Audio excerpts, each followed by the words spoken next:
brake line. Okay, no brake line.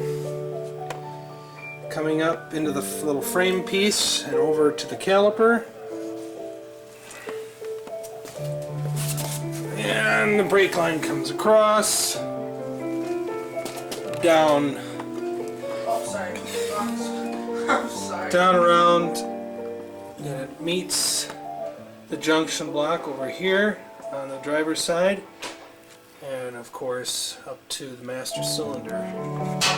The brake line on this side, on the driver's side, comes out of the master cylinder, out of the junction block, up the frame rail, and around to the junction right here.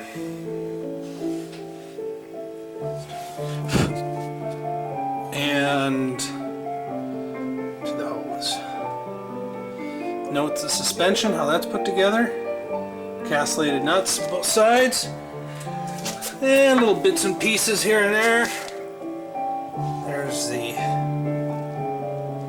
torsion bar.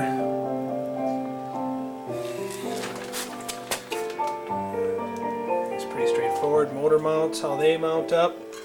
Note how they mount on the rear of that boss.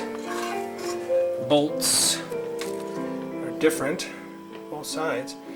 Those bolts come in from the back on the driver's sides, and they come in from the front on the passenger sides. There we go.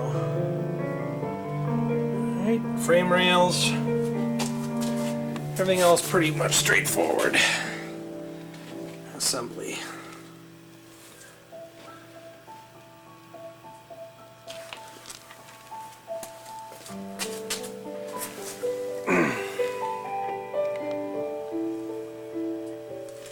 I have no idea what this hose is for. It's got tape around it, and it follows and it mounts down here below the engine mount, and it goes back, and I'll have to look for it later. It might be a fuel line or a vapor return line. Over.